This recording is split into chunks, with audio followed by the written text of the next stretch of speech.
ገንዘባችሁ አያጸድቃችሁ። የሚያጸድቃችሁ ንጽህናችሁ ነው። መጀመሪያ ራሳችሁ ተስተካከሉ። ካልሆነ ግን ኃጢአት እየሰራ ለእግዚአብሔር 100 ሺህ ብር ሰርቃ 50 ሺህ ብር ስላመጣ እግዚአብሔር በጉቦ ሊምርህ ነው? ኃጢአት ሰርታችሁ ባደራችሁ ቀን እኮ እቅዳችሁ በሙሉ ክስር እኮ ነው የሚለው። የ40 ዓመቱ እቅድ የ30 ዓመቱ እቅድ ኤዲያ ተውኝ ባካችሁ፣ ክስር ነው የሚለው፣ ድምስስ ነው የሚለው። ህሊና ነዋ ዋናው። ገንዘብህን በከንቱ አታባክን ማለት ነው። እሱም እንደዚህ ብሏል። ትንቢተ ኢሳይያስ ላይም የሰራዊት ጌታ እግዚአብሔር ሕዝቤ ረሃባቸውን ለማይከላ ጥማቸውን ለማይቆርጥ ነገር ገንዘባቸውን ይበትናሉ ይላል የሰራዊት ጌታ እግዚአብሔር ይላል። ሰለስቱ ምዕት 318ቱ ሊቃውንት በፍትህ ስጋዊ ወይም በፍትሐ ነገሥት 41ኛው አንቀጽ ላይ ወይደለው ለክርስቲያናዊ ይዝሩ ንዋዮ፣ ክርስቲያን ገንዘቡን ሁሉ ሊበትን አይገባውም፣ ገንዘቡን በአግባቡ መያዝ አለበት ተብሎ ተነግሯል። እንግዲህ ለገንዘብም አትጨነቁ ተብለናል፣ ገንዘባችሁን አታባክኑም ተብለናል። እነዚህን ሁለት ነገሮች ሰው አስታርቆ መኖር አለበት። ገንዘብ አትውደዱ ያለ መጽሐፍም ትክክል ነው። ገንዘብን በአግባቡ የያዙ መጽሐፍም ትክክል ነው። ሁሉም እንዳያያዙ ነው። እንዲህ ከሆነ የኛ ገንዘባችን ምንድን ነው የሚለውን ነግሬ ያባከነው ገንዘብ ካለ እሱን በአግባቡ እንድንይዝ ነግራችኋለሁ። እግዚአብሔር ከሁላችን ጋር ይሁን። ያባከነው ገንዘባችሁ ወይስ እግዚአብሔር የሰው ልጅ መጀመሪያ ለሰው ልጆች የሰጠው ገንዘብ ምንድን ነው ልትሉኝ ትችላላችሁ። እግዚአብሔር ለሰው ልጆች መጀመሪያ የሰጣቸው ገንዘብ ንጽሐ ጠባይ ይባላል። ንጽሐ ጠባይ ወይም ንጹህ ተፈጥሮ ማለት ነው። ንጹህ ተፈጥሮ እግዚአብሔር ለሰው ልጆች የሰጣቸው ገንዘብ ነው። መጀመሪያ ስንፈጠር እግዚአብሔር የሰጠን ገንዘብ ንጹህ ተፈጥሮ ነው። ያ ገንዘባችን ነው፣ እግዚአብሔር የሰጠን ገንዘብ። እንደምታውቁት የመጀመሪያው ሰው አዳም ነው። እናታችን ደግሞ ሔዋን ናት። ጀማሪ ሰባኪ ስብከት ሲጠፋው ከአዳምና ከሔዋን ሰፈር ሄዶ ይደበቃል ይባላል። እንደሱ ለማለት ፈልጌ አይደለም። እሺ፣ የግድ መነሻዎቻችን እነሱ ስለሆኑ ነው። እነሱን መውቀስ ተገቢ አይደለም። ልወቅሳቸውም አላነሳውም። ስለዚህ አዳም ምን ተረሰይናከ ይላል አትናቴዎስ። አዳም እንዲያው ምን አደረግን? ይህ ሁሉ መከራ ያመጣህብን። ሔዋን ምን አደረግን ሲልና ኧረ እናንተ ገነት ገብታችኋል፣ እናንተን መውቀስ አይገባም። ኦሪትም እናትና አባትህን አክብር ትላለች ብሎ ይናገራል። እነሱ እናደንቃቸዋል። እነሱ ንስሐ ገብተው ድነዋል። እኛ ነን እንጂ ያቃተን። ስለዚህ እግዚአብሔር መጀመሪያ ለሰው ልጅ የሰጠው ተፈጥሮ ንጽሐ ጠባይ ይባላል። አዳም ሰራዊት አልነበረውም፣ ሌላ ገንዘብም አልነበረውም። ነገር ግን ሰማይና ምድርን እንዲያስተዳድር እግዚአብሔር ስልጣን ሰጥቶታል። ሰማይ ስላችሁ ከሰማይ በላይ ሰማየ ሰማያት ለእግዚአብሔር ወምድረሰ ወሀበ ለእጓለ እመሕያው ይላል ቅዱስ ዳዊት። ሰማዩ የእግዚአብሔር ነው፣ ምድርን ለሰው ሰጥቶታል ይላል። ልልናን ጌትነትን ለራሱ ነው፣ አያካፍልም። ስለዚህ ከሰማይ በላይ ያለው ቅዱሳን መላእክትን ጨምሮ እግዚአብሔር ይገዛል። በምድር ያለውን ደግሞ የሰማይ ወፍን፣ የምድር አራዊትን፣ ዕፀውን ወይም እጽዋቱን፣ አዝሪቱን፣ አትክልቱን፣ ምድርን በጠቅላላ ባሕሩን፣ ነፋሱን፣ እነዚህን ሁሉ ደመናውን፣ ፀሐይ፣ ጨረቃ፣ ከዋክብቱን አዳም በእግዚአብሔር ቸርነት እንዲገዛቸው ስልጣን ሰጥቶታል። አዳም ፀሐይን ለማስተዳደር የሚልከው ሰራዊት አልነበረውም። አዳም የአንበሳን መንጋጋ ለመለጎም ልጓም አልነበረውም። አዳም ጅብን ለመከላከል ሰይፍ አልነበረውም፣ ወይም ደግሞ ጦር አልነበረውም፣ ወይም ዝናር አልታጠቀም፣ ወይም የሰለጠነ ሰራዊት የለውም። ለአዳም ዋሻ አልነበረውም፣ ለአዳም ምሽግ አልነበረውም። አዳም ሰማይና ምድርን ግን ይገዛ ነበር። አዳም ወፍን ይገዛ ነበር። አዳም ክንፍ የለውም፣ ንስርን ግን ይገዛው ነበረ። አዳም ክንፍ የለውም፣ ርግብን ይገዛት ነበረ። የሰማይ ወፎችን ይገዛል። አዳም ምድራዊ ነው፣ ፀሐይ፣ ጨረቃ፣ ከዋክብትን ያስተዳድራል። አዳም አፈር ነው፣ ሰማዩን ያስተዳድረዋል። አዳም ትቢያ ነው፣ ደመናውን ይገዛዋል። አዳም ካፈር የተፈጠረ ነው፣ መብረቁን ይገዛል። ይህንን እንዲያስተዳድርበት የተሰጠው ስልጣን ምን ይባላል? ንጽሐ ጠባይ ይባላል። እስኪ ንጽሐ ጠባይ በሉ። ምን አላችሁኝ? ንጽሐ ጠባይ ወይም ንጹህ ተፈጥሮ ማለት ነው። ንጹህ ተፈጥሮ ለምሳሌ ተመልከቱ። ሕፃናት እናት አባታቸውን እንደሚገዙ ታውቃላችሁ? በምንድን ነው የሚገዙት? በንጽሐ ጠባይ ነው። ሕፃናት እንግዲህ እኛ የምንበልጥ እኛ ነን። ኃያላን ሰዎች የማይደፍሩትን ሰው ልጆቹ ግን ያስጎነብሱታል፣ ያጎብጡታል። ልጆቹ ይገዙታል። እኛ ተንቀጥቅጠን ጫማውን የምንሰማውን ሰውዬ ልጁ አንገቱ ላይ ወጥቶ ሽኮኮ ይጋልበዋል ማለት ነው። በንጽሐ ጠባዩ ልጅ ነዋ፣ ተወዳጅ ነው፣ ይወደዳል። ንጽሐ ጠባይ ኃይል ያለው ነው። አዳም አይቆፍርም ነበረ፣ አያርስም፣ አይወጣም፣ አይወርድም ነበረ፣ ባለጸጋ ነበር። ለአዳም አዳም ዘር አይዘራም ነበረ። አዳም ከብት አያደልብም ነበረ። አዳም ወርቅ አይቆፍርም ነበር። አዳም ብር አይሰራም ነበር። አዳም ፋብሪካ አልነበረውም፣ ግን ባለጸጋ ነበር። የአዳም ሀብቱ ቅድስናው ነው። የአዳም ጸጋው ንጹሕ አይምሮው ነው፣ ንጹሕ ተፈጥሮው ነው። በንጹሕ ተፈጥሮ ገነት በሙሉ የሱ ነበረች። በንጹሕ ተፈጥሮ አራዊት ባሪያዎቹ ነበሩ። በንጹሕ ተፈጥሮ እንስሳት ዘመዶቹ ነበሩ። እጽዋት ዘመዶቹ ነበሩ። ምድር መንበሩ ነበረች ለአዳም። ሰማይ ዘውዱ ነበረች። በምኑ ሲባል በንጽህናው። በዚያ ንጽህናው አዳምን እንስሳት አራዊት እንስሳት እኮ ሄደው አዳም ወፍረናል ብላን፣ ሰብተናል አርደህ ብላን ይሉት ነበረ። እኔማ እግዚአብሔር ከአንድ ዕፀ በለስ በቀር ምን ነስቶኝ? ሁሉም ሰጥቶኛል።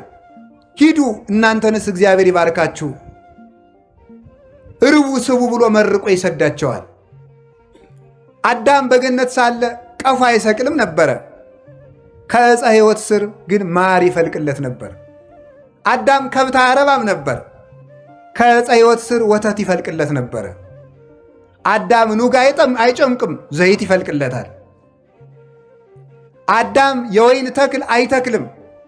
ነገር ግን ወይም ደግሞ መትከል ብቻ አይደለም፣ ከገነት ፍሬ ለቅሞ ወይን ጠምቆ አይጠጣም ነበረ።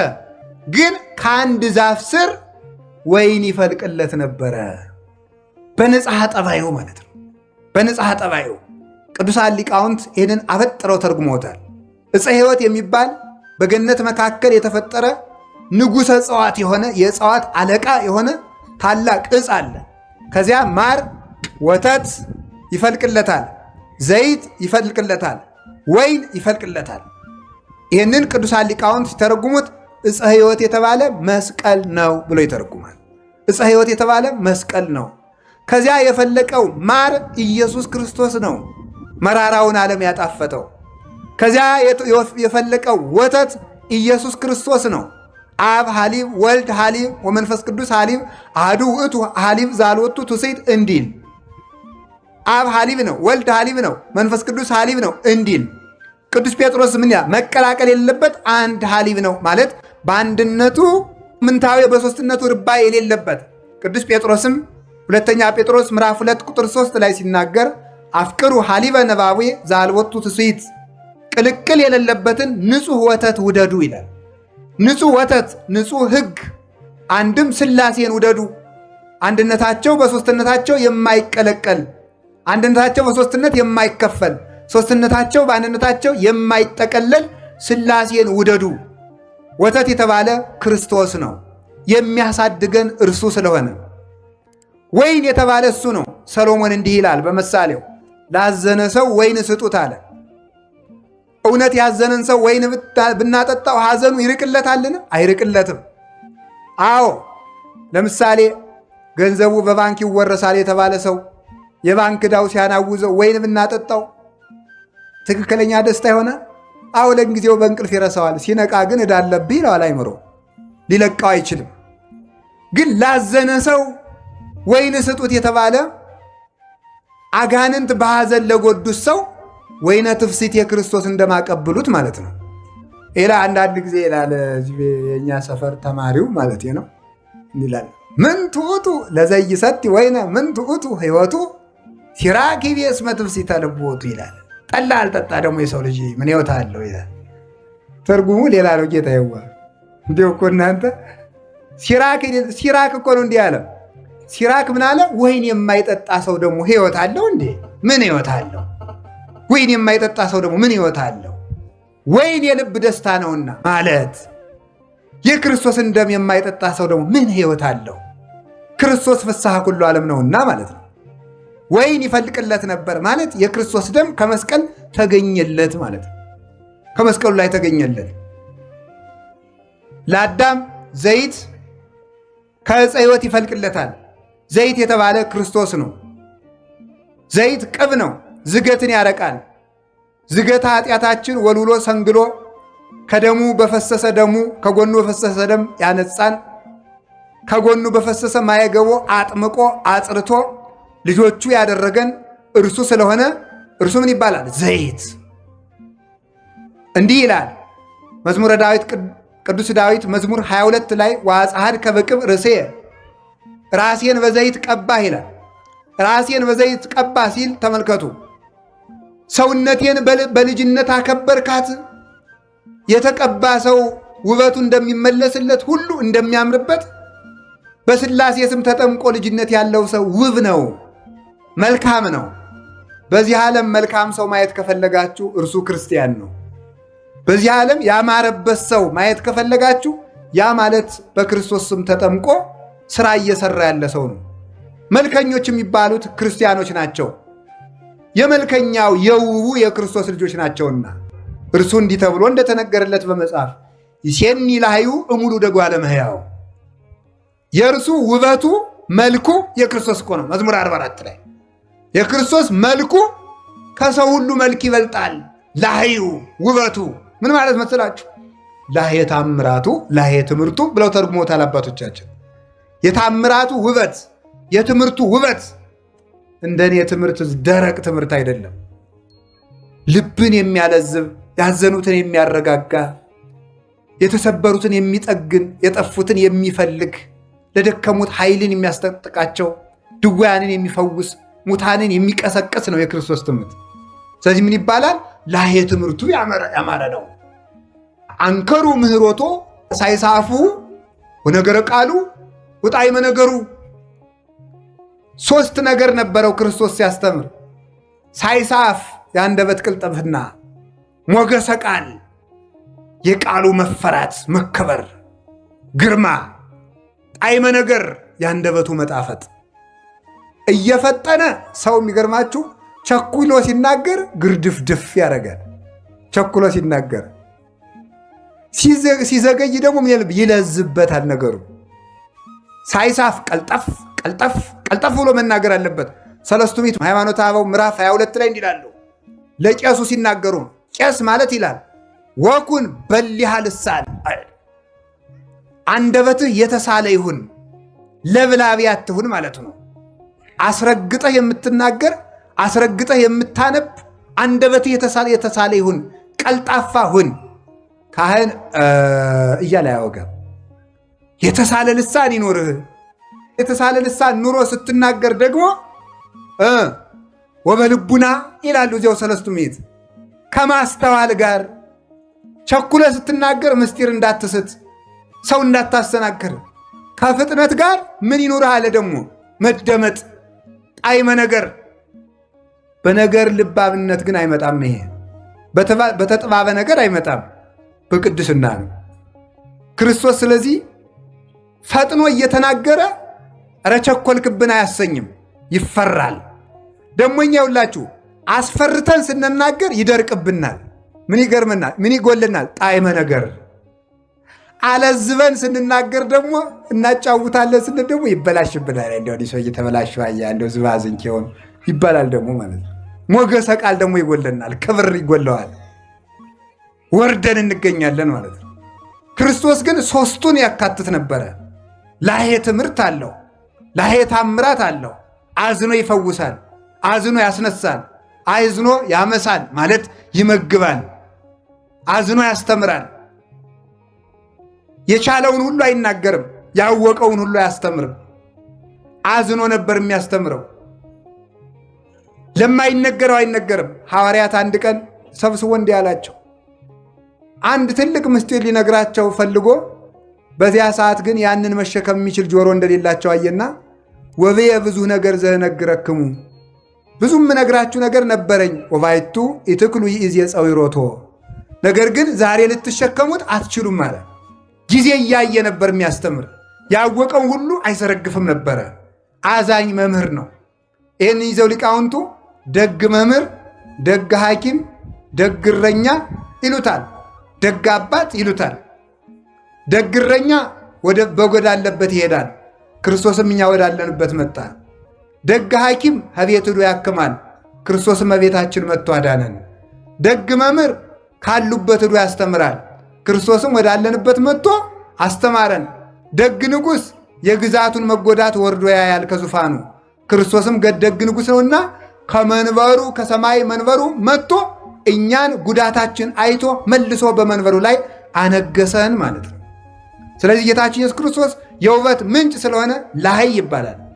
ስለዚህ መስቀል የልጅነት ምንጫችን፣ የጥማት መቁረጫችን፣ የውበታችን ምንጭ፣ ማደጊያችን፣ የምናድግበት ወተት የፈለቀበት ሐዘናችን የሚርቅበት ወይን የፈለቀበት ነውና ዕፀ ሕይወት አዳም ከዚህ ዕፀ ሕይወት ስር እነዚህ 4 ነገሮች ይፈልቁለት ነበር። ስለምን? በንጽህናው፣ በቅድስናው፣ በንጽሐ ጠባዩ። ያንን ጠባዩን አበላሸው።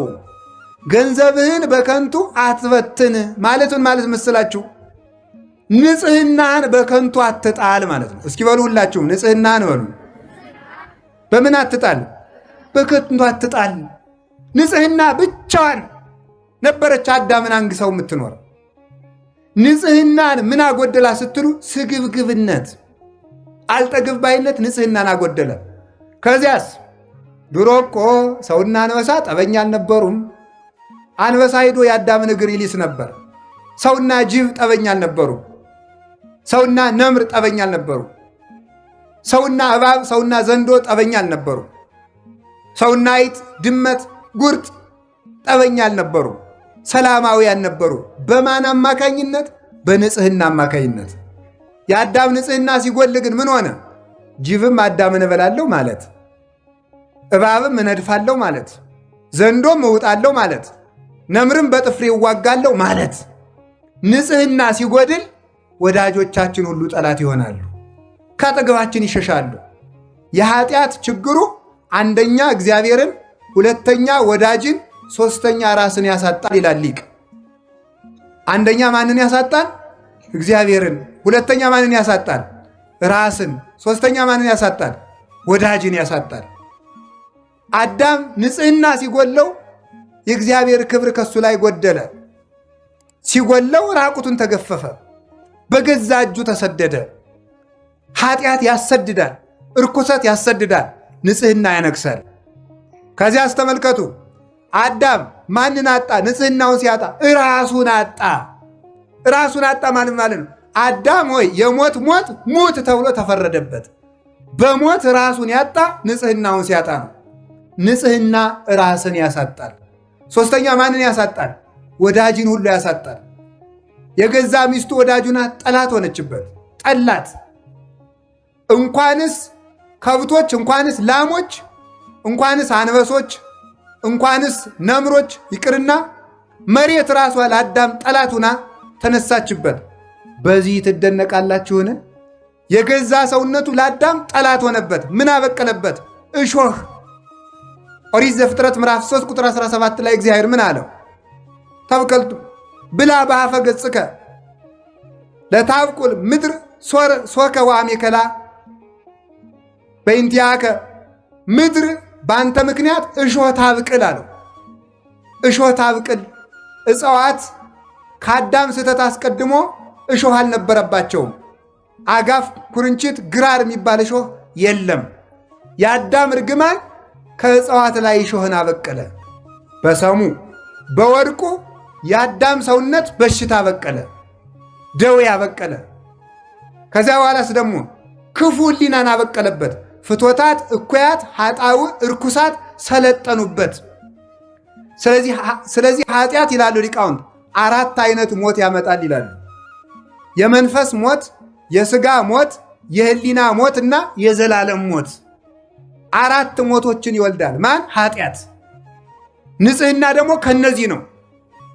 የሥጋ ሕይወት፣ የነፍስ ሕይወት፣ የህሊና ሕይወት፣ የዘላለም ሕይወት ማን ይሰጣል? ንጽህና። የሥጋ ሞት መቀሰፍ ነው፣ ያለ ዕድሜ መሞት ነው። አዳም በ935 ዓመቱ እንዲሞት እግዚአብሔር አልፈቀደም ነበር። ዘላለም እንዲኖር ነበረ ዕድሜው። ዕድሜው የተቆረጠ በንጽህና ጉድለት ነው። ቅስፈት የሚመጣ በንጽህና ነው። ንጽህና ሲጎል ቅስፈት ይመጣል። የሰው ዕድሜው ዛሬ ቢበዛ ስንት ነው? 70 ወይም 80። አዳም ያተረፋት እንዳረጎት ዛሬ እኛ እንኖራለን ማለት ነው። የአዳም ዕድሜው 930 ዓመት ስለነበረ፣ ስለዚህ ዕድሜን የቆረጠው ዝሙት ነው። እርኩሰት፣ ኃጢአት ዕድሜን ይቆርጣል። ከዚያ ስጋው ሞተ፣ ፈረሰ፣ በሰበሰ። የህሊና ሞት ምንድን ነው? ቀቢጸ ተስፋ፣ ብቸኝነት፣ ብሶት፣ ኃጢአት በህሊና መውጠት፣ መውረድ፣ መታወክ፣ ሰላም ማጣት፣ እየበሉ መራብ፣ ለብሶ መብረድ፣ ከሰው መሃል ሆኖ ብቸኝነት፣ ተሹሞ ሽረት፣ ውርደት፣ ድካም፣ ምንም እርካታ ቢስ መሆን፣ ደስታን ማጣት፣ ስደተኛ መሆን፣ ከቤት ውስጥ ተቀምጦ መቅበዝበዝ፣ ሀገር ባለበት ከተማ መሃል ተቀምጦ ሰው ሁሉ ሙቶ አልቆ እኛ ብቻችን የቀረን እስኪመስለን ድረስ የብቸኝነት ስሜት መኖር፣ ምድር መጥበብ፣ የት ልሄድ ማሰኘት። አንድ መነኩሴ፣ ጀማሪ መነኩሴ ነው፣ ገዳም ሂዶ ኃጢአትም ቢያለው ገዳም ገብቶ ኋላ ለአንድ ትልቅ አባት ሂዶ አባቴ ኃጢአትም ቢያለኝ አለው። ይህንን ዓለም ጥለኸው ሂድ አሉት። ዓለምን ትቼ ከገዳም መጣው፣ ከገዳምማ ደግሞ ወደ የት ልሄድ ብሎ መለሰ። እዚያም ገብቶ አልቆምለት ስላለ ማለት ነው። እዚህ ከዓለም ወደ ገዳም ተሄደ፣ ከገዳም ቢፈትን የት ይኬዳል? ስለዚህ ከራስ መሸሽ ነው እንጂ ከቦታ መሸሽ አያዋጣም። መሸሽ የሚባለው ከራስ ጠባይ ነው፣ ከራስ ልማድ ነው። ቦታችን እየለወጥን ብንቀመጥ፣ ብቻችን ከጫካ መሃል አንገታችን አስረን ብንጸልይ፣ ከጠባያችን ካልሸሸን፣ ከቦታ ብንደበቅ፣ ከከተማ ብንወጣ ፍጹም ሰላምን ልናገኛት አንችልም። ስለዚህ የእግዚአብሔር ቤተሰቦች የአዳም የባከነ ሀብቱ ንጽህናው ስጋውን ቆረሰበት፣ ህሊናውን ገደለበት። ዛሬ አርፎ የሚተኛ ሰው አለ መሰላችሁ? ሰው መንኩሶ አያርፍ፣ ሰው ዲቁና ያዙ አያርፍ። ሰው እኮ እየቀደሰም ማረፍ አቃተው። ሰው እየሰበከም አያርፍ። ሰው መንኖም አላርፍ አለ፣ ተሹሞም አላርፍ አለ። ሰው ቤት ሰራም ምንም አለ አላረፍ፣ አገባም አያርፍ። አይኑ ዞር ማለት ሰው አላርፍ አለ።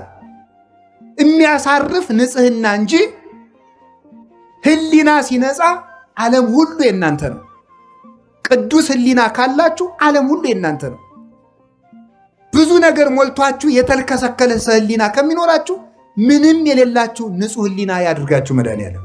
ንጹህ ህሊና ያለው ሰው ባለጸጋ ነው እያልኳችሁ፣ በዓለም ላይ ያለ ፍጹም ባለጸጋ ያንን የሚጠብቅበት ስርዓት አለው። እኔ ችግር ዘርዝሬ ትቻችሁ አልሄድም፣ መፍትሄውን ነግራችኋለሁ። ንጽህና ሲጎል የምን ሞት ይመጣል? አንደኛ የሥጋ ሞት በሉ እንጂ የምን። እርግጠኛ ሆኜ ልንገራችሁ አንድ ነገር፣ የሚሞቱ ሰዎች የበዙትና ሀገራችን የምትታመሰው በክፉ ሰዎች ነገር መጎንጎን አይደለም፣ በእኛ መርከስ ነው። እኛ ንጹህ ከሆን ክፉ የሚመክሩ ሰዎችን ምክር ማን ያደርገዋል? እግዚአብሔር ይሽረዋል። ጠቢብ ውእቱ ዘያረስ ምክረ መካሪያን ተባ ውእቱ ዘያደቅቅ ይላል። ተመልከቱ፣ መዝራዕተ ኃያላን ይላል ኤጲፋንዮስ በቅዳሴው። የመካሪዎችን ምክር የሚሽር የሚያስረሳ እግዚአብሔር ጥበበኛ ነው።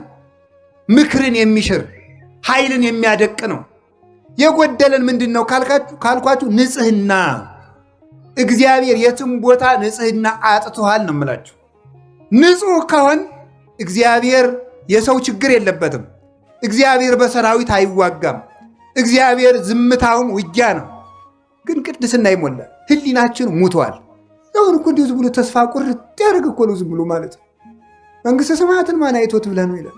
በቃ ምንም መብላት፣ በቃ መተኛት፣ ምንም አሁን ደግሞ ትንሽ ሀብት ያለው ሰው ምን እንደሚል ልንገራችሁ።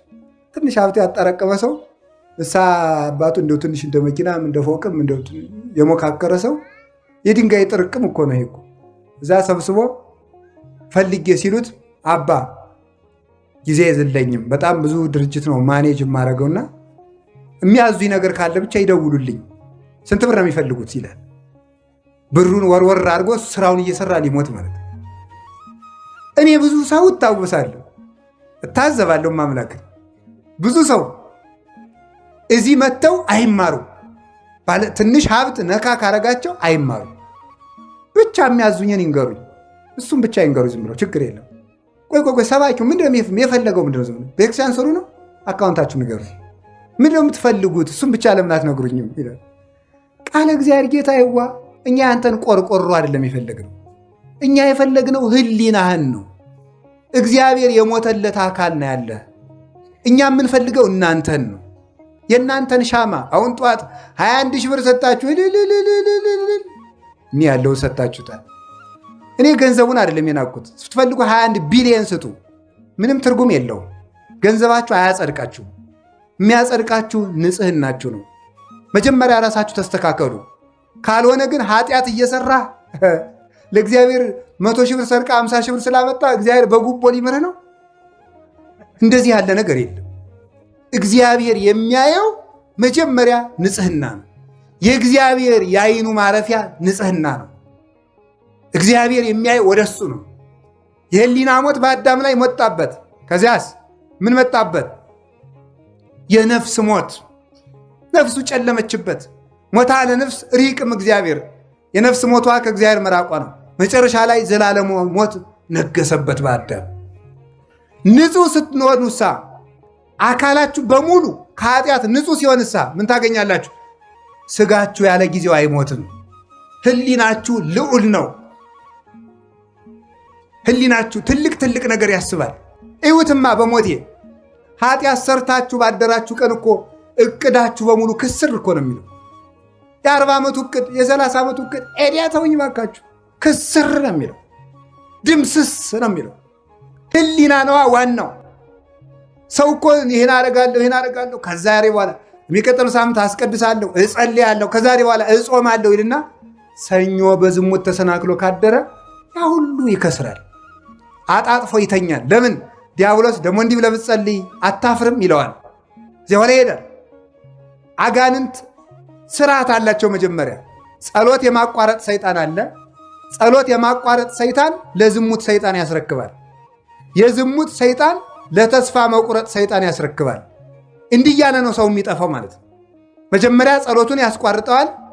ኃያልን ሰው ካሰሩ በኋላ ሀብቱን መዝረፍ እንደማይቸግረው የጸሎት እጅግሩን ካሰረ ጸጋውን መግፈፍ አይቸግረውም። ከዚያ በኋላ በዝሙት ይጥለዋል። ከጣለው በኋላ ተስፋ ያስቆርጠዋል። እንዲህ ብለህ ብትመለስ እግዚአብሔር የሚምርህ አይምሰል ይለዋል። ተሸንፎ ከዚያ በኋላ በሰንሰለት እንደሚጎተት ውሻ እጅግሩን ለዲያብሎስ አስረክቦ የኃጢአት ባሪያ ሆኖ ይኖራል።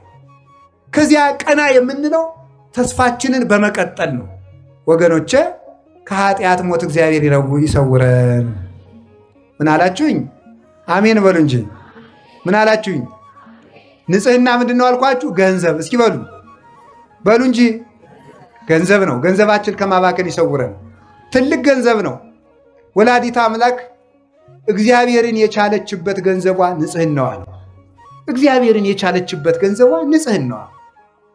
ሌሎችም ቅዱሳን ከንፍር ውሃ በሰማይ ከ7 መስኮት በምድር ከ7 ከሚፈላ የንፍር ውሃ ኖህን ያወጣው ንጽህናው ነው። ኤልያስን ከሞት የሰወረው ንጽህናው ነው። ሄኖክን ከሞት የሰወረው ንጽህናው ነው። እዝራን ከሞት የሰወረው ንጽህናው ነው። የሆኑ ባይታዊ ተከታይ ስለሆናችሁ፣ የሆነ መነኩሴ አጨብጫቢ ስለሆናችሁ ከሞት አታመልጡም። የምታመልጡት ንጹህ ስትሆኑ ነው። ራሳችሁን አንጹ። በብልጣ ብልጥነት የሆነ ገዳም ሄደህ እንተ ያለ ሀገር የሄደ የ40 ቀን ሕፃን ይሆናል። አይሆንም። ንስሐ የገባ ነው የሚሆነው። እንዲህ ያለ ገዳም ይዞ ጠበል የተረጨ ሰው እንደ 40 ቀን ሕፃን ይሆናል። አይሆንም። አባ ገሌ ቅባ ቅዱስ የቀዱስ ሰው እንደ 40 ቀን ሕፃን ይሆናል። አይሆንም። ራስን ማንጻት ነው። ክፋትን ማቆም ነው። ከውስጥ የደለበውን ኃጢአት በንስሐ መንጥቆ መጣል ነው። ያ ንጽሕና ገንዘባችን ነው። በሞት ያፈርሰውን። ንጹሕ ሰውነታችሁን በስካር አታባክኑት። ንጹሕ ሰውነታችሁን በሐሜት አታባክኑት።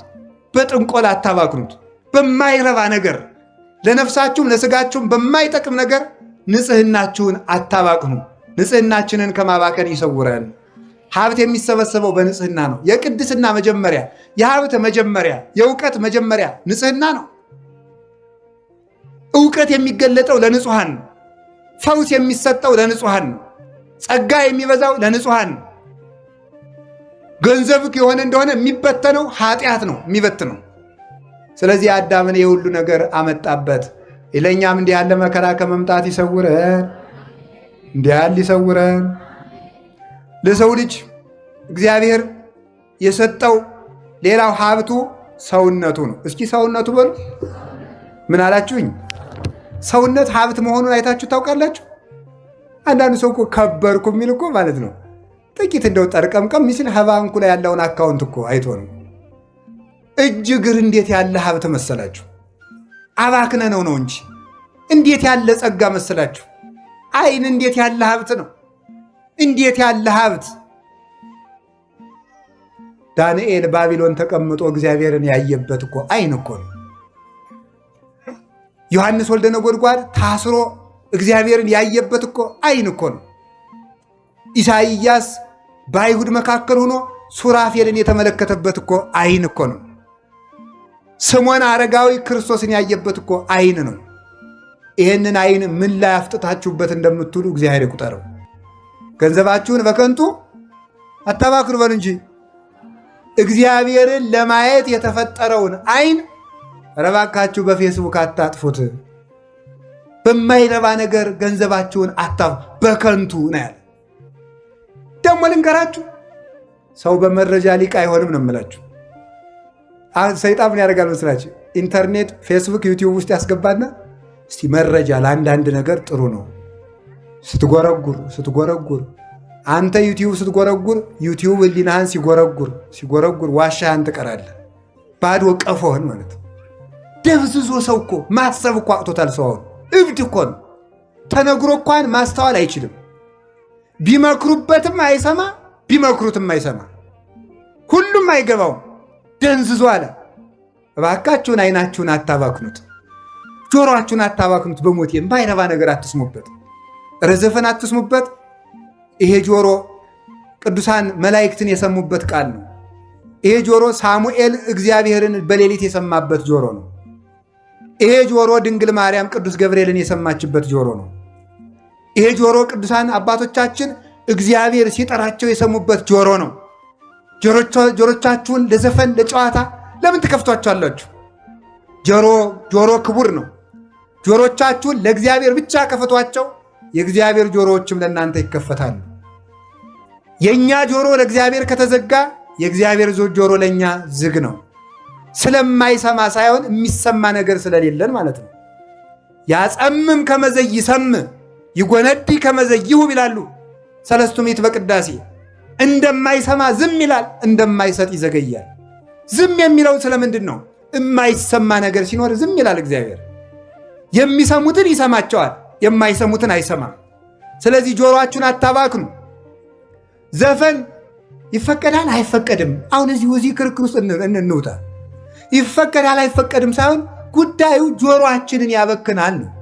ኃጢአቱን እንተው ዝም ብላችሁ። ኃጢአት ነው ዘፈን። እንዲያው ከዚያ በታች ግን ጆሮአችን እንዴት ነው በዘፈን? እኔ እኮ አሁን እስቲ ሌላውን ተውት እሺ። ያላገባው የሴቱ ውበቱና አሁን ያገባችሁ ሰዎች ለሆነ ሰው እየተዘፈን እንዲያው የምትሰሙ ለሆነች ሴት ምን አርግ ብላችሁ ነው? እንዲሁ ይገርመኛል እኮ እንዴ! እኮ አይገርም። አንድ ጊዜ የዘፈናችሁላትን ሰው አግኝታችኋል። ምን ባሉኝ ነው እንደው የምትዘሉት ማለት ነው? ይገርመኛል። ማምናገር ሰው ለማያውቃት ሴት በተዘፈነ ዘፈን ሲዘል ያድራል እንዴ? ይህ ነውር እኮ ነው። ይሄ እኮ ጅልነት እኮ ነው። ይሄ እኮ መባከን እኮ ነው። ኧረ በሞቴ ስሙኝ። አሁን ዘንድሮ በየቦታው በጦርነት የረግፉትን ወንድሞቻችን ታውቃላችሁ አይደለም? በቀኝም በግራ። መጀመሪያ እኮ ሰይጣን ምን አድርጎ መሰላችሁ? 40-50 ዓመት አይምሯችን አባክኖ ነው ዛሬ በጦርነት የሚያባክነን። መጀመሪያ አባክኖናል። ንጽህናችን አባክኖታል። ሰውነታችን ባክኗል። ይሄው ተነግሮ የማይሰማ ሰው መግደልም በቃኝ የማይተፈጠረ ስለባከናችሁ ነው። በኳስ ፍቅር ጠልፎ ሲደነዝዝ የኖረ እንዴት ብሎ ይሰማል? ስለዚህ መጀመሪያ ስለደነዘዝ አባከነንና ደግሞ አሁን በጥይት ያባክነናል። ስለዚህ ጆሮአችሁን ጠብቁት። ለምንም ነገር እንኳን ክርስቲያን አንድ ፈላስፋ ያለውን ልንገራችሁ። አንድ ፈላስፋ የሆነ ሰው እየሮጠ ሄዶ አንተ አንድ ነገር ልነግርህ ነበር አለው። ቆይ ሳትነግረኝ 3 ጥያቄ ልጠይቅህ አለው። አንደኛ የምትነግረኝን ነገር አይተኸዋል ወይ? አላየሁትም። ሁለተኛ የምትነግረኝ ነገር እውነት ነው ወይ? እኔ እንጃ። ሶስተኛ የምትነግረኝ ነገር ስለ ጓደኛዬ ክፉ ነገር ነው ወይ? አዎ። እንዳትነግረኝ በሕግ አምላክ ብሎ ሰደደው ይባላል። ምንም ለማይጠቅምን ነገር ማለት ምንም። አሁን ሰው የሚያወራው ነገር እኮ ይገርማቸዋል። አንዳንዱ ሰው የጦር ጄኔራል ሆኖ ያድራል። አንዳንዱ ኮማንደር ይሆናል።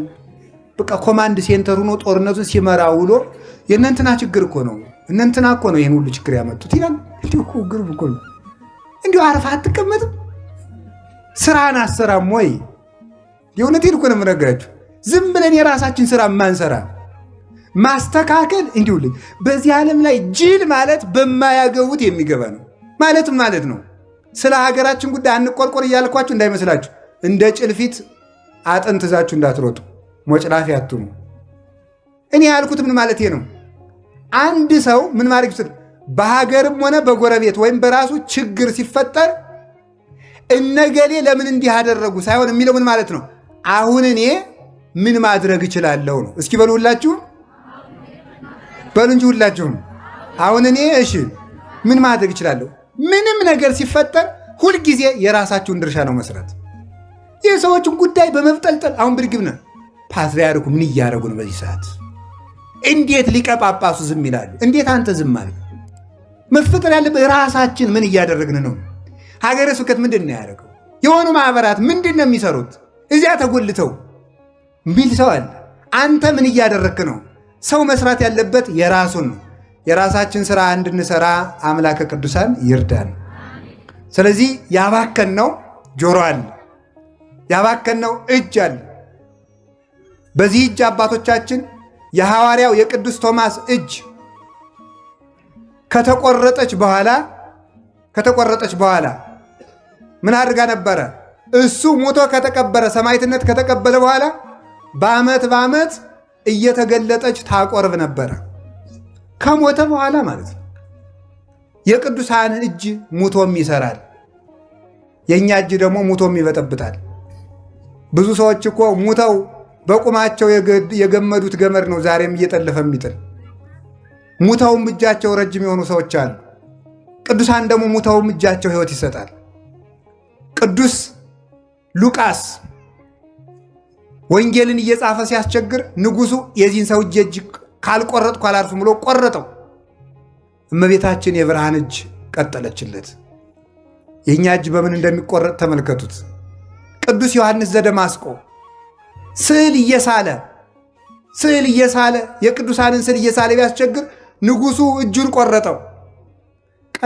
የቀኝ እጁን ቆራጣ በግራ እጁ ይዞ ሄደና ከእመቤታችን ስዕል ያንቺን ስዕል በሳልኩ እጄ ሲቆረጥ ዝምታ ያለሽ አላት። እመቤታችንም ቀጠለችለት። አሁን የኛ እጅ ምንድን ነው ሲሰራ የሚውለው? ይሄ እጅ እኮ ይገርመኛል። የድንግል ማርያምም ስም እጅ ተባለ፣ ሌላ ስም ጠፋ። ምን ይደረግ? መለኮትን የታቀፈች የእኛም የሌቦቹ እኩል ስም አግኝቶ እጅ ተባለ። ዓለምን የቀደሱ የክርስቶስ አካላትም እጅ ተባሉ፣ ሌላ ስም የለ። ሰው የቋንቋ ድሃ ሆነና የእኛም የርኩሶቹ እጅ ተባለ። እጃችን መንጻት ይጠበቅበታል። በሰው ላይ ከመቀሰር፣ ያልተፈቀደለትን ከማንሳት፣ የሰውን ደም ከማፍሰስ፣ ሰውን ከመቀማት፣ ያልተፈቀደለትን ከማንሳት ከዚህ መንጻት አለበት። ከንፍገት መንጻት አለበት። ከስንፍና መንጻት አለበት። የአቡነ ሳሙኤል ዘዋልድባ እጅ ዋልድባን መሬቲቱን እንደ መሶብ ብድግ አድርገው ለሥላሴ ያስባርከዋል። መሬትን ብድግ አድርገው እንደ መሶብ የሚያስባርኩ እጆች ነበሩ። የሙሴ እጆች ተዘርግተው ሲቆሙ የእስራኤል ጠላት በሙሉ እንደ ቅጠል ይረግፉ ነበረ። የሙሴ እጅ ብቻቸውን ሲዘረጉ የኢየሱስ ክርስቶስን እጅ ስለሚወክሉ ሙሴና አሮን ሙሴ እጁን ሲዘረጋ እስራኤል ያሸንፋሉ፣ ሲያጥፈው ይሸነፋሉ። ከዚያ በኋላ ምንድን ነው የተደረገ? አሮንና ሆር የሙሴን እጅ ተሸክመው ዋሉ። ሲደክማቸው ድንጋይ ኮልኩለው አስደገፉ የሙሴን እጅ። ክንደ ብርቱ ነው ሙሴ። ያ የሙሴ እጅ የተሸከመ ድንጋይ ቅዱስ መስቀል ነው ይላል። የሙሴ እጅ የክርስቶስ እጅ ነው። ሙሴ እጁን ሲዘረጋ እስራኤል እንዳሸነፉ ክርስቶስ እጆቹን በመስቀል ላይ በመዝገር ዘርጋቱ እኛ አጋንንትን ድል ነሳን። እነዚህ እጆች ናቸው ያዳኑን። የክርስቶስ ኦአይዳ ወለላሃኳሁ ለአዳም ተቀነዋ በቅነዋተ መስቀል። አዳምን ያበጃጁ እጆች በችንካር ተቸነከሩ። ወዮ እሱ እጆቹን ሲቸነከር የእኛን ጠላት ዲያብሎስን በሳት ዛንጀር ቸነከረልን። እሱ እጆቹ ላይ ሲቸነከር የእኛን ስም በሕይወት መጽሐፍ ጻፈ፣ በደሙ አተበን። እጅ ይህንን ይመስላል። እጅ ክርስቶስን የሚመስል ነው። ኧረ እጅ እንደዋዛ ረከሰ። እጆቻችንን ከማርከስ ይሰውረን። ይህ በእጆቻችሁ ላይ ያረጋችሁት ድሪቶ ነገር መወገድ አለበት። እገሌ ያላችሁ እጃችንን እናንሳ። እጃችን ይንጻ፣ ለጸሎት ይነሳ፣ ይቀጣም። በሰፊያድ አንድ ነገር ንገራችሁ። ቢያንስ በቀን ለአንድ ሰዓት ያክል ያን ባይሆን ለ25 ደቂቃ እጅ መቀጣት አለበት። በምን? በሰፊህ እጅ ብታሰናክል ካንተ ቆርጠህ ጣል ማለት እጅህን በመዘርጋት ቅጣው ማለት ነው። ዘርግተህ ጸልይ። አይን ባክኗል፣ እጅ ባክኗል። እግር እኮ የምን ምሳሌ እንደሆነ ብነግራችሁ በጣም ትደነቃላችሁ። እግር የካህናት ምሳሌ ነው። እግር የስልጣነ መለኮት ምሳሌ ነው። የክርስቶስ ስልጣኑ እግር ይባላል። ጠላቶችን በእግር እስከምትገዛ ድረስ ይባላል። ስልጣን ማለት ነው። መዝሙር 109 ላይ ንበር በየማኔ እስካገባውም ለጸላእትከ ታሕተ መክየደ እገሪከ። ስለዚህ የተባለ የክርስቶስ ጠላቶችን በእግር ትገዛለህ እስከምትገዛ ደርሰህ። የክርስቶስ ጠላቶች መናፍቃን አጋንንት ናቸው፣ አይሁድ ናቸው። በእግሩ ማለት በስልጣኑ ነው። እግር የመለኮትን ስልጣን ነው የሚወክለው። እግር የሐዋርያትን ስልጣን ነው የሚወክለው። እግር ቀሳውስትን ነው የሚወክለው። እግር ዲያቆናትን ነው የሚወክለው። ራእየ ዮሐንስ ምዕራፍ 1 ቁጥር 17 ላይ ሲናገር የክርስቶስን እግሮች እንዲህ ብሎ ይገልጣቸዋል። ወእገሪሁ ከመ ብርተ ሊባኖስ ዘአርሰንዎ በእሳት። የክርስቶስ እግሮቹ በእሳት እንደጋሉ እንደ ሊባኖስ ብረት ናቸው ይላል። የክርስቶስ እግሮቹ የተባሉት ካህናት ናቸው። የጋሉ ናቸው፣ የተኮሱ ናቸው ማለት በፍቅር ሃይማኖት የነደዱ በሙቀት ሃይማኖት የሞቁ ናቸው። ሙቀት ሃይማኖት፣ ሙቀተ ጸሎት ያላቸው በቃለ ሥልጣናቸው፣ በግዘታቸው፣ በጸሎታቸው፣ በቅዳሴያቸው፣ በመስቀላቸው አጋንንትን የሚያቃጥሉ ናቸው። እግር አላቸው ክርስቶስ አጋንንትን በካህናት ይረግጣልና፣ አንድም ለስብከተ ወንጌል ይፋጠናሉና፣ አንድም ለተልእኮ ይፋጠናሉና እያሉ አባቶቻችን ተርጉመውታል። አንድም የዲያቆናት ምሳሌ እያሉ ተርጉመውታል። ለስብከተ ወንጌል ስለሚፋጠኑ፣ ለተልእኮ ስለሚፋጠኑ፣ አጋንንትን ስለሚረግጡ ካህናት የክርስቶስ እግሮች ተብለው ይጠራሉ። እግር የተባለ ይሄ ነው። እግር የክርስቶስ ምሳሌ ነው። እግር የሐዋርያት ምሳሌ ነው። ይህንን እግር የት ላይ እንደምታውሉት አስቡት። አንዳንዶቻችሁ ዝም ብላችሁ ሸርባችሁ ታውሉታላችሁ። አንዳንዱ ሰው አለ ከሰው ሱቅ ዶ ደጃፉ ላይ ተጎልቶ የሚውል ይህም እግር ሊባል። እግዚአብሔር 6 ነገርን ይጠላል። ሰውን ከፍ ዝቅ አድርጋ የምታይ ዓይን፣ ክፉ የምትሰማ ጆሮ፣ የሰው ደም የምታፈስ እጅ፣ ክፉ የምትሰማ ጆሮ፣ የሰው ደም የምታፈስ እጅ፣ ወደ ክፉ የምትሮጥ እግር፣ መጨረሻ ላይ 7ተኛይቱን ይጠላታልና መጽሐፈ ምሳሌ ምዕራፍ 6 ላይ በወንድማማች መካከል ጠብን የምትዘራ ምላስ ይላል። ነገረ ሰሪን እግዚአብሔር ይጠላታል። እያንዳንዱ አፍ የነቢያት ምሳሌ ነው። አፍ በነገር በስድብ ውልጭ ብሎ ሰው በመሳደብ በማማት በርግማን በዚህ ሁሉ ጎስቁሏል። ገንዘብን በከንቱ አታባክን በሉ። በምን አታባክን? በከንቱ አታባክን። አካላችን በከንቱ ከማባከን ይሰውረን። ይሄ አፋችን ኤልያስ ሰማይን የለጎመበት አፍ ነው። ልብ ብላችሁ ስሙ።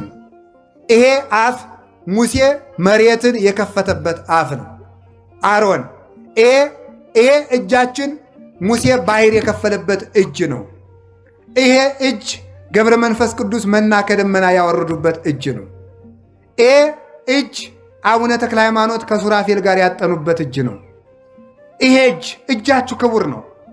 ለራሳችሁ ክብር ስጡት። ከማይረባ ነገር አታልከስክሱት። ሰውነታችሁን ከበር አድርጉት። ራሳችን እንድናከብር አምላከ ቅዱሳን ይርዳን። አላችሁ የላችሁም? አላችሁ የላችሁም? አንድ ሁለት ነገር ልጨምርባትና ልጠቅልለው። ልጨምር ይብቃ። ልጨምር ትንሽ በሰዓት እንድትገቡ ብዬ ነው እንጂ ሌላ አይደለም። እሺ ሁለት ነገር ልጨምርባት። ገንዘብህን በከንቱ በሉ እንጂ ገንዘብህን በከንቱ። አንደኛው ገንዘብ ምንድን ነው? ንጽህና በሉ እንጂ። ሁለተኛው ገንዘብ ሰውነት በሉ እንጂ። አይምሯችሁንም አታባክኑት። አንዳንዱ ሰው እኮ ሲያጠና መጽሐፍ ሲያነብ ወሬ ላይ ብትክትክትክትክትክትክ ሲል የነበረው ሰው መጽሐፍ ስትሰጡት እንቅልፍ ይዞ ጭለት ወሬ ብትክትክትክትክትክ ሲል የነበረ ስብከት ሲጀመር ጭለት፣ ቅዳሴ ሲጀመር ጭለት፣ ማይሌ ሲጀመር ለጥ እንውዝ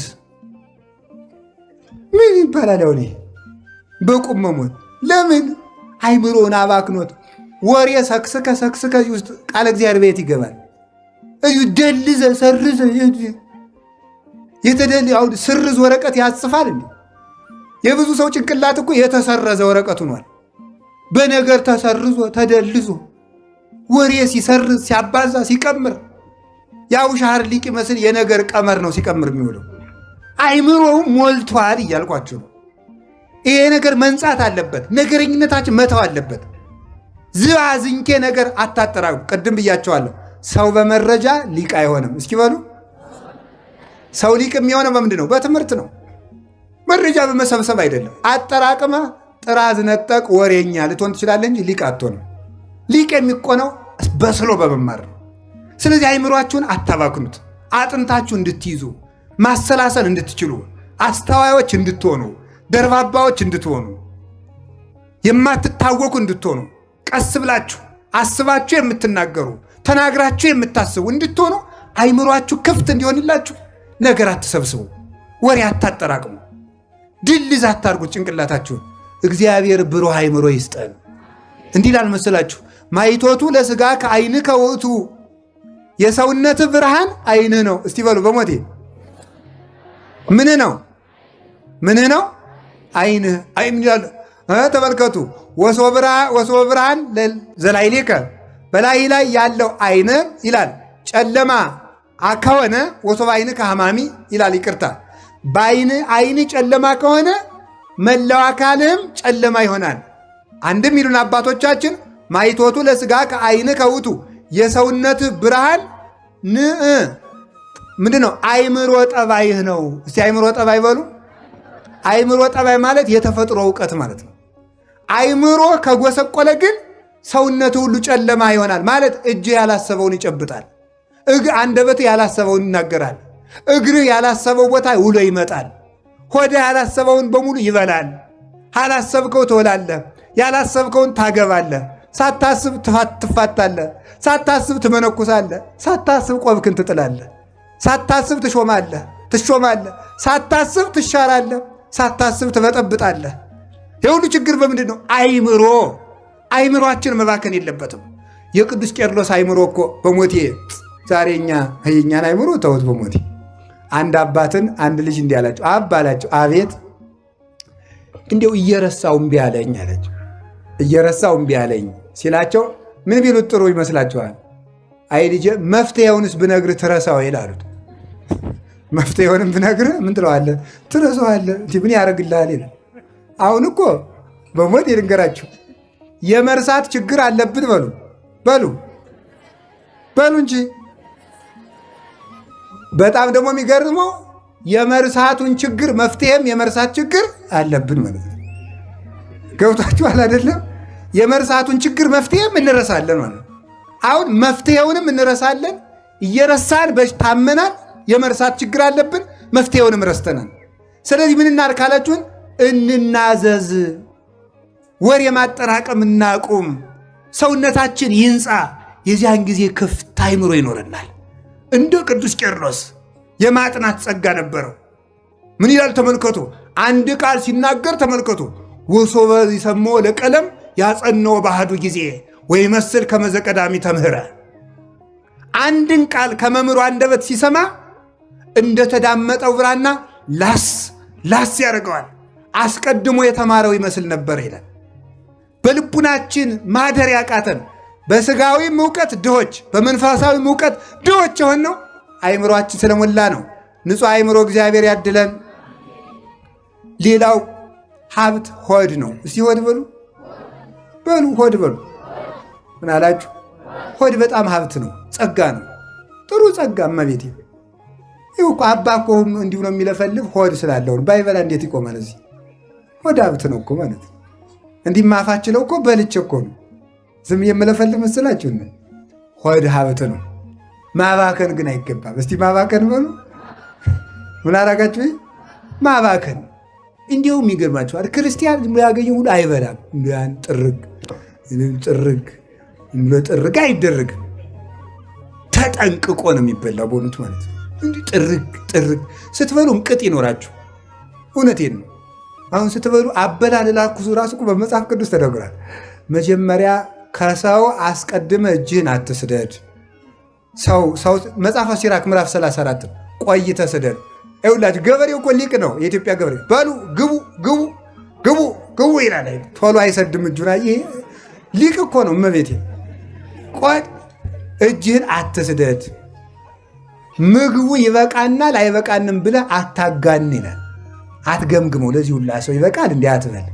በረከተ እግዚአብሔር እንዳይለይ ወይ አንቆሳት ብለው እንዳትሞት።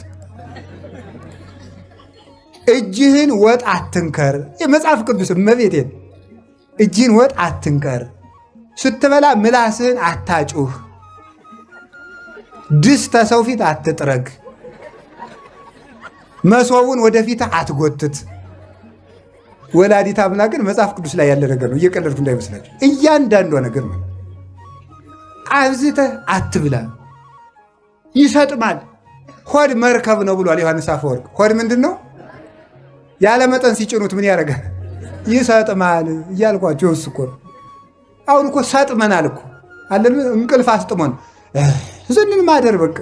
ጸሎቱ ሰጠመ፣ ስግደቱ ሰጠመ፣ ጥናቱ ሰጠመ፣ እቅዱ ሰጠመ፣ ንግዱ ሰጠመ፣ ሀገርም ሰጠመ። በሆዳሞች ምክንያት ማለት አህያ ይመስል እየሞቱ ሁሉ መብላት። ከእንስሳት መካከል እየሞተች የምትበላ አህያ ናት። አሁን እየሞተ እዚህ እየሞተ ስንት ወንድሞቻችን ያለ ቀባሪ በየተራራው እየቀሩ አሁንም ባልረቡ ግጥም። ኧረ ተው ሆዳችሁን አታባክኑት። ሆድ እውነቴን ሆድ ባከነ ማለት ይሄ ነው። ያለ መጠን እንዲሁ ዝም ብሎ ማት አይውላችሁ። በመጽሐፍ ቅዱስ አሳማ አይበላም። ይገርማችኋል። ይበላል አይበላም? እስቲ አሳማ አትብሉ በሉ።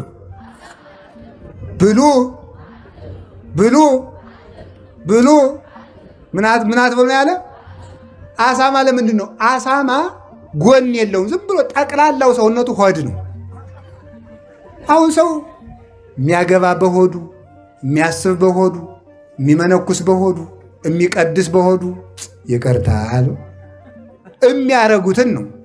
የሚያረጉትን ማለት ነው። የሚያወራ በሆዱ፣ የሚሾም በሆዱ፣ አገር የሚመራ በሆዱ፣ ሀገር የሚሸጥ በሆዱ። አሳማ አይበላም ማለት የማይበላውን መጣል አይደል? የማይበላውን እኮ መጣት እግር በታቸው በጉ ይታረድና ይህን እግሩን እየቆረጡ መጣል ነው። የማይበላውን እንደሚጥሉት እግዚአብሔር ሆዳምን ሰው ከገነት አውጥቶ ይጥለዋል። አሳማ አይበላም፣ ይጣላል ማለት ነው። ሌላው የአሳማ ጠባይ ይላሉ ሊቃውንት፣ አሳማ ውሻ ባለቤቱን የሚያውቀው በሽታው ነው። የባለቤቱን ሽታ ያውቃል። አሳማ ግን የሚያውቀው በሆዱ ነው። ባለቤቱን የሚለየው ከበላበት ቦታ ሲሄድ ነው። ሆዳቸውን ብለው የሚጸልዩ ክርስቲያኖች አይጸድቁም ማለት ነው። ስለዚህ በሞቴ ሆዳችን እንድንገዛ አምላከ ቅዱሳን ይርዳል። ምን አላችሁኝ? አሜን በሉ እንጂ። ሆዳችን ለመግዛት ያውቃል። ሆድን ማባክ አሁን ሆዳችን ባናባክነው ባንጠግብ ይመስላችሁ አባቶች። ይኸው ዛሬ ጾም አይደለም እንዴ? ጾመ ነቢያት ሙሴ 40 ቀን ጾመ። ምን ተሰጠው? ታቦት በሉ። ይኸው ሆዱን ጠብቆ ነው። ሆዱን አባክኖ አይደለም። ኤልያስ 40 ቀን ጾመ። የት ገባ? ብሔረ ሕያዋን ሞትን አመለጠው። ሆዱን አባክኖ ነው? ጠብቆ በሉ፣ ጠብቆ በሉ። እዝራ 40 ቀን እህል ሳይበላ ተቀመጠ። የተቃጠሉትን 46 የብሉይ ኪዳን መጽሐፍትን ፍንትው ተብለው ተገለጡለት። ሆዱን አባክኖ ነው? ጠብቆ። ያው ይላችሁ ገንዘብህን በከንቱ አታባክን ማለት ሰዓት እላፊም አለመብላት፣ ያገኙትን አለመብላት፣ ገበያ ለገበያም አለመብላት፣ ያልተባረከውን ሙቶ ያደረውን ሁሉ አለመብላት፣ አለመልከስከስ፣ የአሕዛብን መሥዋዕት ሁሉ አለመብላት። ሆዳችሁን ግዙት እንጂ አይግዛችሁ። ሆዳችን እንድንገዛ አምላከ ቅዱሳን ይርዳን።